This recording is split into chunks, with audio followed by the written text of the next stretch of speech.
Boom! I'm gonna show you how to get this and how to develop the mindset of a winner.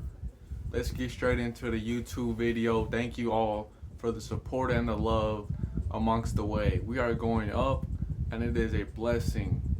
Congratulations to all those hopping on board with the free plays. You are definitely seeing growth and I'm here to help you along the way. Tapping into the next topic, we're going to talk about what's important in this game and what is not important, how to avoid distractions and how to avoid trap lines. Let's run it.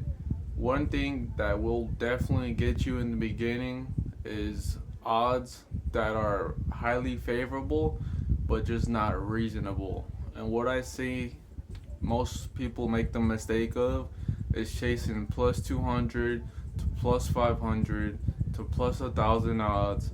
Yes, they may hit once in a blue moon, but majority of the time they will not. You want to stick to high probable plays, usually around a 1-to-1. You could get plus money anywhere up to plus 150, I'd say, and usually 90% of the time those plays are going to be the high probable plays. If you're just going for a nice plus 200, a little double up, it does have to be backed by an edge.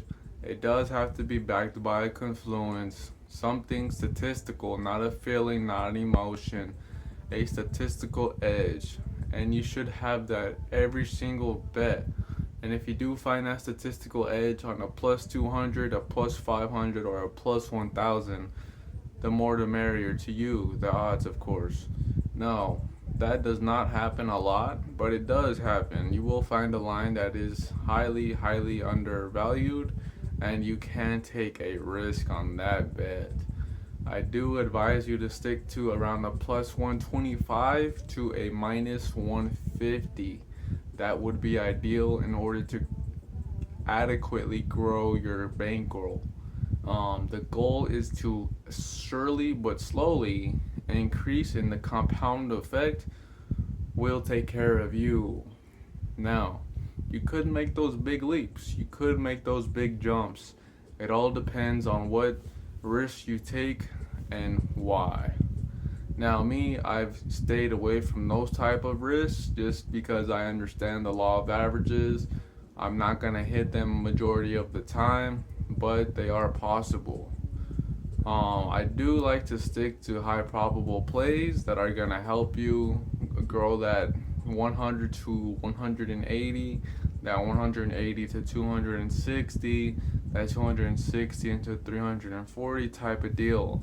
Now, you could make those big leaps, and I've seen it happen. I've done it personally, just not consistently, which is why I'm advising you to stick to those high probable plays, such as the minus 120s, the minus 110s, the plus 100s is okay, and so on. Yes, you will find success, but the goal is consistency. That's going to be my next topic for today. Consistency. That is the name of the game, boys and women. Because when you have consistency, you develop a confidence to take a sure risk and grow effectively. Once you grow this confidence, you grow this consistency, it becomes like clockwork to you. And you will not be as emotionally invested in the games. At this point in my career, I do not watch the games from time to time because I have other things going on, such as making a YouTube video, such as networking, such as having a meeting, such as working out, things like that. And by doing so, I avoid the emotional roller coaster that may come with the game. Now, most people love to watch the games, but give it a shot. Put some money on a game and see to yourself that you do not watch it. Test yourself, and you'll notice over time that the emotional roller coaster you face tends to go down. And that's the goal in this game, is to not be emotional but logical. You want to always limit the attachments to these emotions that come with this game of risk to rewards in sports betting. It's going to take you far. And if you think about it, A is going to impact B, cause and effect, with or without you watching it, in theory. If you're at the game, it may be a little different. You do have an impact, I would say a small impact, in terms of cheering for the team, creating divergences with your comments, using the energy in the room to notice edges and allowing yourself to see things that you wouldn't normally see on the TV. For example, I go to the basketball game and the Phoenix Suns. I can see the bench, I can see the communication, I can see the energy, I can see them warming up, I can see how they might be communicating with each other to give me a sense of what could happen.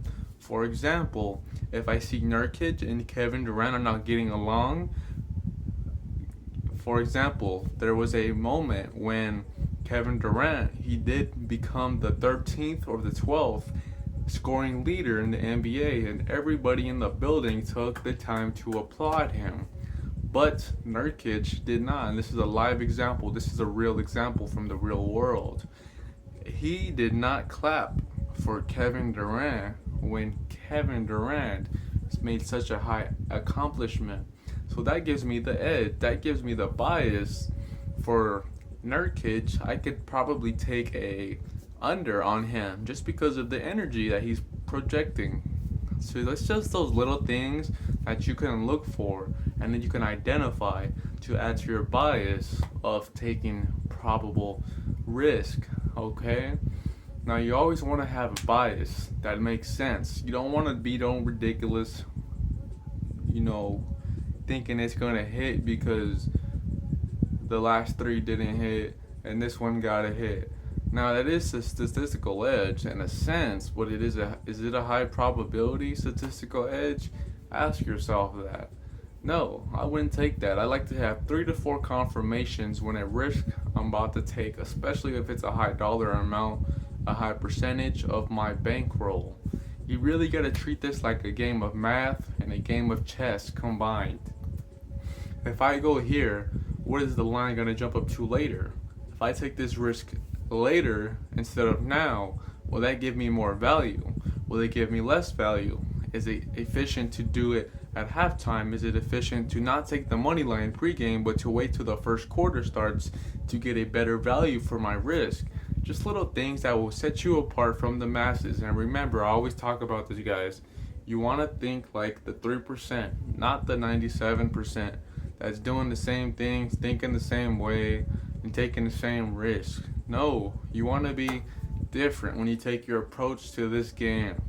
Now, the problems you're going to want to be facing is being limited by the bookie, having to find another book to take action. These are good problems that once you reach a certain level, you notice, okay, I'm a little different. I'm perceiving things usually that the average person wouldn't. And that's going to give you that confidence even more to say, okay, I'm confident in taking these 3% risk, these 5% risk, and this is going to be a sure sum game of success. Now, that's the name of the game, success. We all want it, and that's what we're all striving for. So once you begin to develop that mindset of, I think different, I approach the game different, I see the game different, and I risk different, you're going to begin to notice the reaps of your sowing, and you will notice the fruits of your labor. It is a blessing to be able to analyze this game in a different scope and a different light.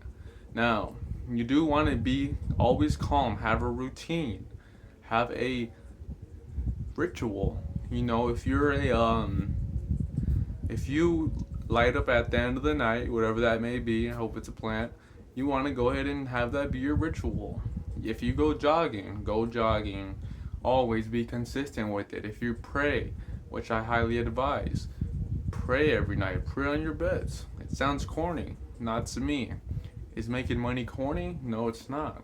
And if you put beliefs into this, your life will slowly, in the way you look at it, it'll drastically change. Which I want you to get to that point where you start viewing things different. Now, I'm going to end it there. Shout out to all those that commented, liked, and subscribed. It's your boy Angelo Bets. And remember, guys, if I can do it, you can do it too. I'm out, and stay good to yourself and stay true.